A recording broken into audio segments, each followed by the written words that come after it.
This is an advocacy issue, and if you can bring it to the attention of anybody that you know who would like to take it on, I think it needs to be taken on.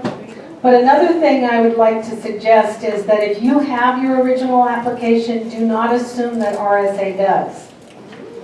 Remember the regional offices? Well, some of the regional offices must have been really good at getting those to the right place, and some of them not so much. So about half the centers in the country, they don't have the original applications. And so if they don't know, I wouldn't provide them with the information because it just creates additional confusion. So if they say, well, do you have a copy of your original application? I would just tell them, oh, I don't know, maybe in the historical archives someplace, and just blow it off because you don't know whether they have it or not. If they have it, you're still going to be held accountable to it until we can get this changed. But if they don't have it, it makes sense, right? That you wouldn't want to provide it to them. It just gives you another level of hoops to jump through. So that's my suggestion is I wouldn't dig it out for them under any circumstances. That's their responsibility, and if Ike Johnson didn't give it to them, well then, you know, or Doug Burling or one of those guys. I know, that goes way back. I don't know how that name popped into my head. We're trying to remember names of people, and I just haven't been coming, and then all of a sudden I can see Ike Johnson. I don't know. He was the regional commissioner back when we had regions, for those of you who don't know. And this next section, there is an argument that goes on between CIL directors on how much of this to give your board. And that's a good question. This is some of the specifics around those OMB circulars and what they require. My suggestion is that you provide it to them for two reasons. One of them is it should give you a framework for conversations around allowable and non-allowable expenses and other things related to allocation and you know, the kinds of things that could come up in policy discussions or in financial discussions. We think it has value to talk about these things. Do you expect them to know and remember all the detail? Probably not. They don't have to apply it, but they need to know you're applying it. The second reason for providing this information to them is usually you have someone on the board who may take this and learn it better and be one of your compliance people, one of them that understands. So you may have an accountant on your board or somebody who like really gets it, and now they know, oh, that's where I'm going for this information. Okay, now I've got it. And they may be able to support you in any conversations that come up that might be around what's allowable or how you allocate. So for both those reasons, we think it's valuable to talk to the board about these pieces. Now, we're going to review the OMB circulars that apply as they now stand. You will want to tell the board that that may change. The board also needs to be aware of the requirements in regulations so that they can hold you accountable for meeting those requirements. And the other thing is the boards have the fiduciary responsibility. Literally, the buck stops with them. And I know of only one center where this is happening. Most of the time when centers close, they're able to not have a lot of long-term debt accrued to the board. But if the decision is made that the board was irresponsible in its oversight, those board members can be personally liable. They're protected under Good Samaritan laws and other nonprofit laws in most states as long as they do their due diligence. But if they don't understand this piece, then a board member can actually be held liable because they did not take their fiduciary responsibility seriously and did not understand those basics. So boards cannot expect CILs to spend grant money on non-allowable areas. I don't know, once in a while, this probably has never happened to you, the board doesn't understand why you can't just buy them dinner all the time with federal money. And if you don't know why that is, we'll get to that in a minute. But you know, you need to help your board understand that you can't, you know, buy wine for a wine tasting fundraiser with federal money. You have to buy it with your other money, and then your money is usable for you in any way you want. And if the CIL desires activity in lobbying, for example, which we'll talk about a little later, it has to be paid with discretionary funds raised and not with federal dollars. You can do lobbying except I know you've got that whole nonprofit thing going on here. But you can do lobbying to some extent as a nonprofit, as long as you don't do it with federal money. So that's an important thing to remember. Now, the first circular is that OMB 110. It's the administrative requirements for the federal grants that you receive. It includes financial and program management. We have a set of policies and procedures on the ilru.org website that are financial policies and procedures samples that RSA has vetted. Yes, so that's always good to know. And those policies and procedures around financial management, purchase of property, other purchases, record keeping, documentation, reports around money, those requirements are, they must be put into place by the organization in written policy and procedure. So you need to have written policies and procedures that are in alignment with this OMB circular. Now, those written procedures include some special requirements around property purchases and other large purchases and assets. Let me say another word about that before I go on. Most of us, when we look at the requirement around property purchases and inventory, our accountants will advise us that we only need to keep inventory on things until they are depreciated out. So you got something for a large dollar amount and you depreciated it out, therefore it drops off of your inventory. That's a fairly standard practice.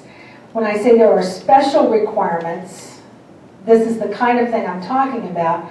The requirement in this circular is that you keep track of the actual purchase. You know, they want to know some specific information about both the purchase, how it was funded, and the disposition of that property. And that is for any equipment purchased under the grant. Now, you get to define what equipment is. So you get to decide it isn't a mouse, it's the entire computer unit. But no matter what the cost, and no matter whether or not it is depreciated, it is expected that you still have it on your property list or your equipment inventory. So it is not the same thing as a depreciation schedule. Does that make sense? I see some puzzled looks.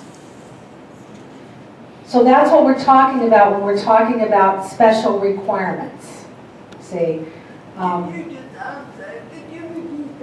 I will repeat that again because it is a little complex. So your depreciation schedule takes large dollar items. You get to decide what the amount is. Most centers do it at $500, $1,000, or $5,000, whatever you choose. And you depreciate them out and they fall off your schedule with your value. That is not the same thing as your inventory. This is an equipment inventory for equipment purchased with federal funds. Probably your state would also require it for things purchased with state funds. And the idea is that any equipment is tracked to make sure it's not misused and goes someplace else. So if you have a federal grant and you get computers for the staff person, and then that staff person changes jobs and the computer goes with them to a different grant, that's actually maybe okay, but you need to be tracking it. You need to show where it is and that you're being responsible with the assets. If you throw things away, that's okay, but you need to say so that they don't say, well, did this disappear? Did this laptop walk off? What happened to this big screen? You know, so that you can say, well, it stopped working on this date, and so it was disposed of on this date, and this is how we disposed of it. So they want to know what you did to show that you're accountable for the equipment purchased with a federal grant. And this is not the same thing as what the equipment you depreciate. So very commonly, when RSA comes in and they say, where's your equipment inventory, and they hand it to you, you hand it to them, then they'll say, well, what about the da-da-da-da-da that was in your budget that you spent money on last year? Where's that? Where's your inventory for that? So they want you to have an equipment inventory. Those of you, if you have one coming up soon, it's not too late to just go around the building and write everything down and put as much information as you have and tuck it away somewhere. All right, let's see what questions we have about this one. Now, is the inventory the same as, I mean, After 11 years, you don't have to do. What we're finding with RSA is that basically they're going back 3 years. We suggest 4 because you never know when they might take a part of a year, you know, on the beginning or end of a grant. So, or if you bought it purchased it mid-grant, typically they're only going back for a 3-year period. So you could decide what you want to do with those older purchases and make it your own policy. But I would write your policy out and follow your own policy. They let you determine what is equipment. Like I said, you get to define that. You can say that the computers today are office supplies, they are not equipment. And if you want to say a computer's an office supply, they may argue with you, but you're following your own policy and you've defined it, so you should be good. The same thing would be true if, you know, if you say to them, well, we only consider it to be equipment if it has a value of such and such. That's different from depreciation, but you recognize that. You still set a value on the cost of what you consider to be equipment. And if that's in your policies and procedures, they should recognize that. And if your policies and procedures say after 3 years that everything, any equipment purchase drops off, or 5 years, or whatever you choose, drops off our inventory, if you follow your own policy and procedure, that should be acceptable. Other questions? I know you guys that are up for imminent review. So let's say we didn't use any state or federal funds to purchase any equipment. Good for you. Yeah. So if that's the case, do they have the right to ask me for an inventory list? Oh, goody. They only want to see an inventory of how you're accounting for the federal funds spent. So if you bought it with discretionary money and you can prove it, that's great. Now, one of the columns, we have a sample inventory form that they've suggested that you use, and one of the columns is funding source. And so you can decide you only do it for the funding sources that you want to track in your policy. Other questions about that one? All righty. Fun. It also includes that you monitor and manage your federal program performance. That's your 704 report. We'll come back to the 704 report, has a separate training about that for your boards. But it requires managing and monitoring of program performance. It establishes some record-keeping requirements around finances, which are that 3-year period, but like I said, sometimes they go a little bit of a part of a year. Cash management procedures are required. That includes minimizing the amount of time between when federal money is received and when it is expended. How many of you have Part C that you draw down directly? So, yeah, probably the smaller number. If you draw down the Part C money directly, you actually go into a federal system and you plug in how much you need that period, and the money gets transferred automatically to your bank account. That money, you have to have very specific procedures about when you can draw down that money and the time between when you draw it down and when you spend it. And you should have a stack of bills that you intend that money to pay, and those should all be identified specifically, and then you draw down that amount of money to pay that stack of bills. I know, none of us knew this stuff in the beginning. Nobody told us, right? I mean, and then all of a sudden, you know, we thought, oh, you better draw down about 1/12. You know, because payroll is your major expense typically, that's not too far off. But you want to draw it down for the exact amount that you actually are spending, and they should be able to see a stack of bills that go with that draw. So they should be able to see, okay, there's this payroll, and these office supplies, and this telephone bill, and this utility bill that go on this draw. And that's why the numbers add up. If the numbers don't add up, then they're going to say you don't have good cash management policies and procedures. And does it need to be a policy procedure, or could it be a standard operating procedure? Policy procedure. I want to know that when we're doing these inventories, how exactly to the staff par out their time for counting? I think that's an admin overhead type cost, don't you think? We do have a sample set of policies and procedures, like I said, for all of these things I'm talking about. So it's on the website. I can give it to you directly, and it really does help you with going through this stuff. Used to be you would see the number 72 hours. 72 hours is not actually in our requirements, and RSA has stopped using that number. So now they're saying minimizing the amount of time between when you get the money and when you spend the money. And it no longer says 72 hours. The 72 hours came up because someone who was very detail-oriented said, isn't it true that if you draw down federal money and don't spend it within 72 hours, you have to pay interest on the money? That's a different regulation in another place, but that is true. And that's where the 72 hours came from. RSA is not enforcing that, but they want to see it timely. Remember, it's different for nonprofits than for governmental entities. So nonprofits go under OMB Circular A86, and nonprofits go under OMB Circular A86. Once the super circular comes out, the two will be combined into one, and then we will have the same rules. But right now, we don't have the same rules as the governmental entities. So that's what's up with that.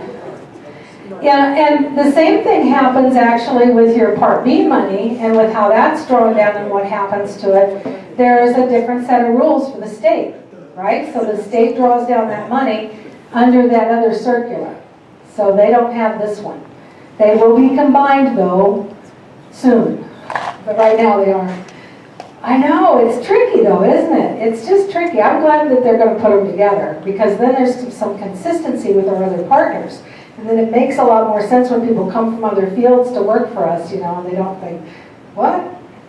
So anyway, requires that all accounting records are supported by source documents.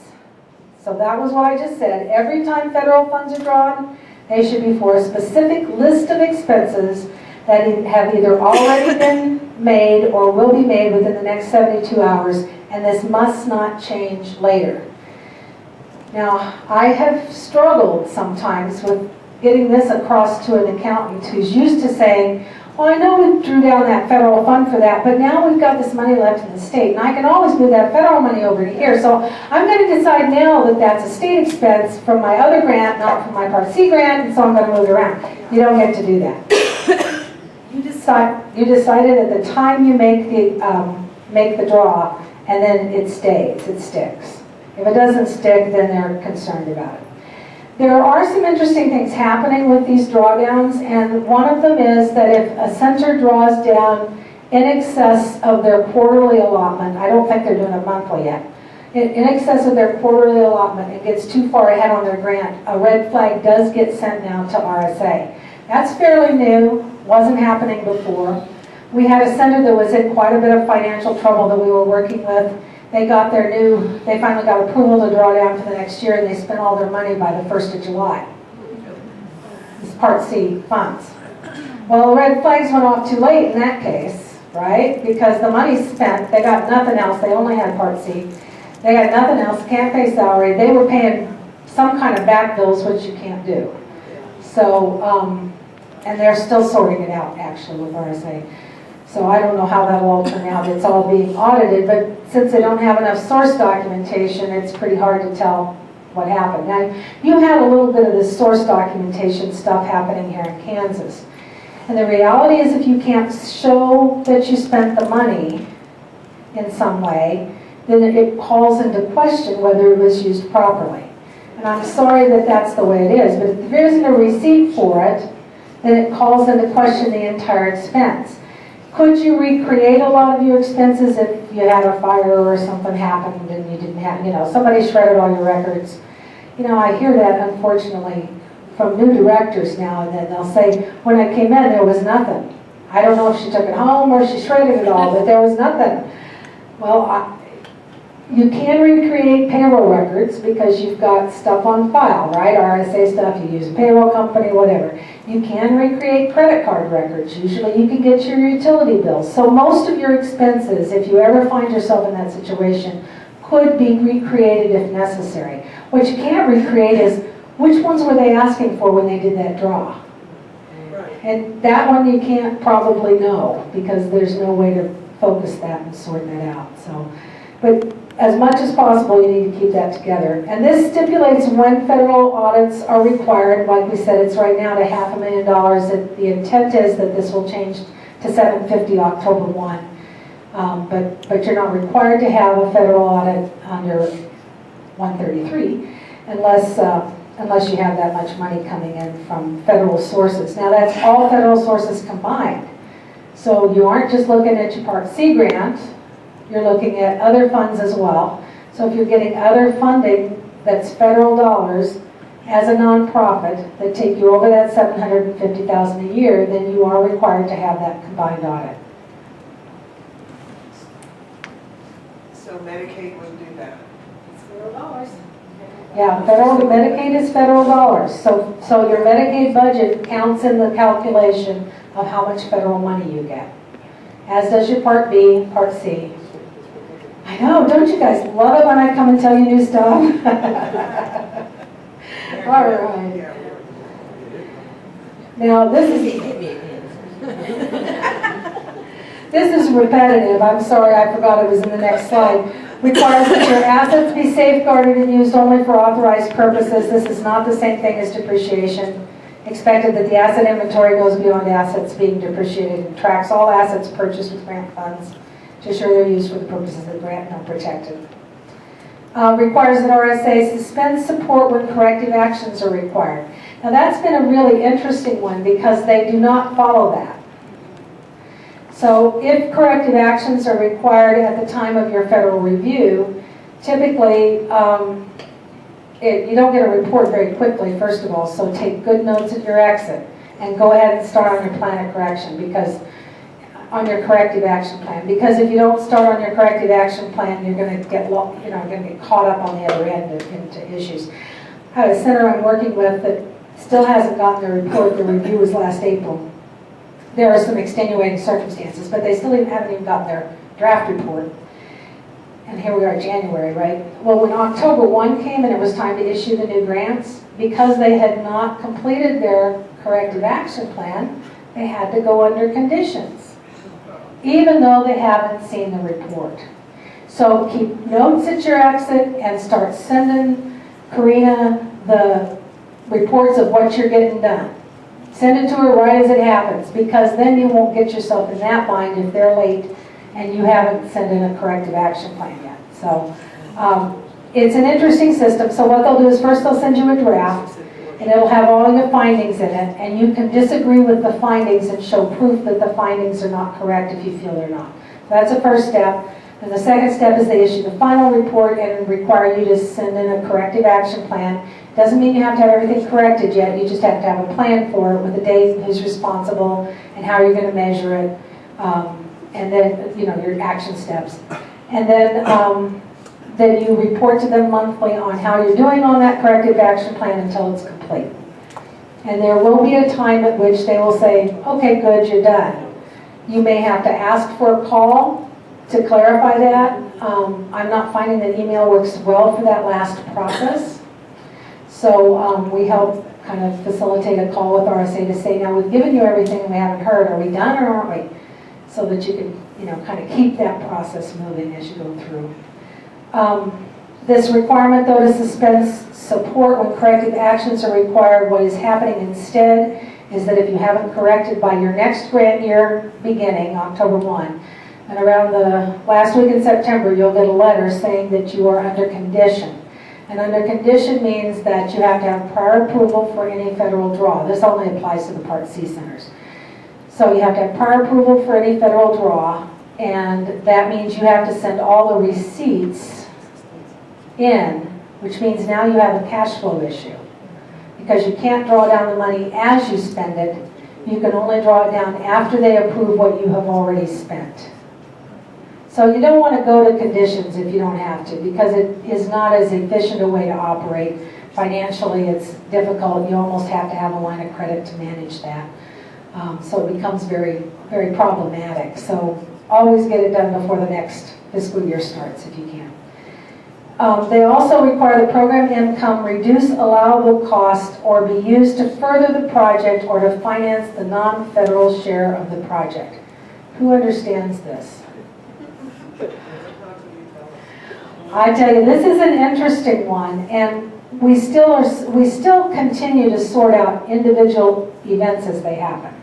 But this requirement is that if you use the time of someone paid under a Part C grant.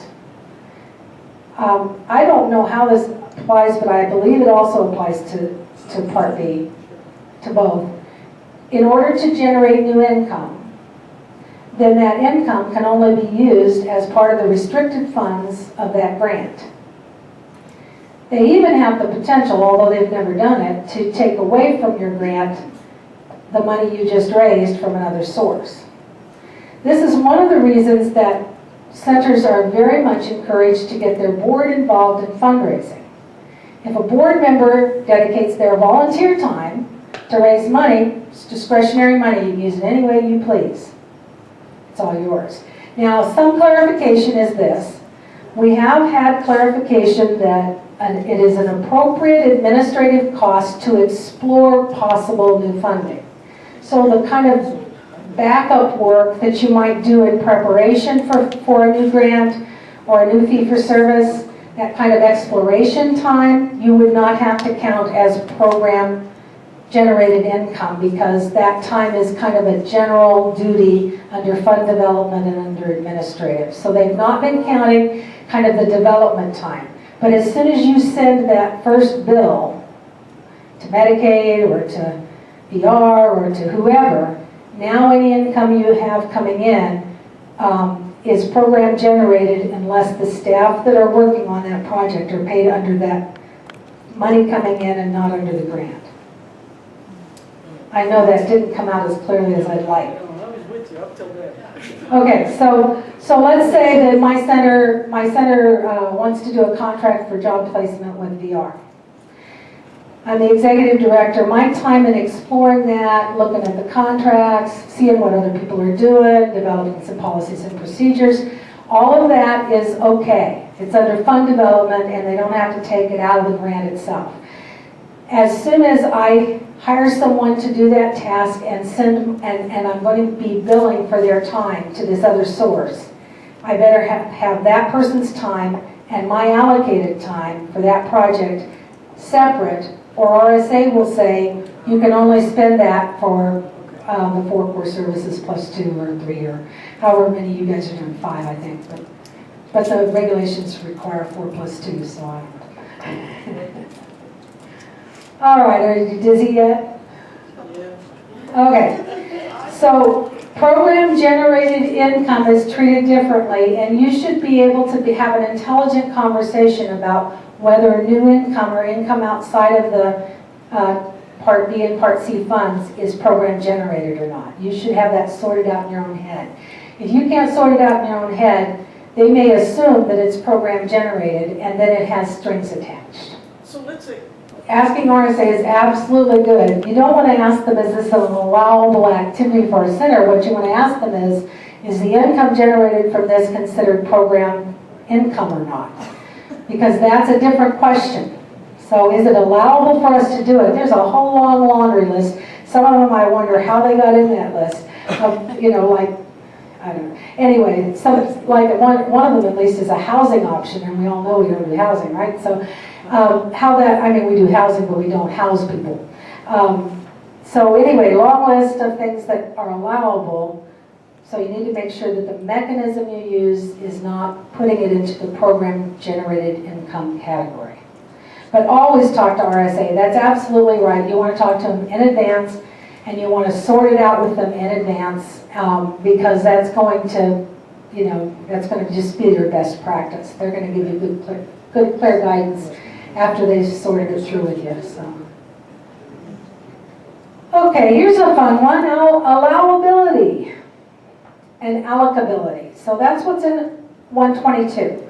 So when you hear people talk about OMB 122, they're talking about the rules that apply for what you can and can't spend money for, federal money for, and how you document that it's allocated properly between cost objectives. Now this is not a new publication. The most recent one came out in 2004. As we mentioned, it's changing. But it confirms that some costs are not allowable for payment with federal monies, for example, alcoholic beverages and lobbying, while other costs are allowable in certain circumstances, such as food and advertising. So there are some times when you can pay for advertising, like your hiring a new person. And there's sometimes you can't pay for advertising with federal funds, like, you know, you're advertising your celebration of your 35th year. So, so they would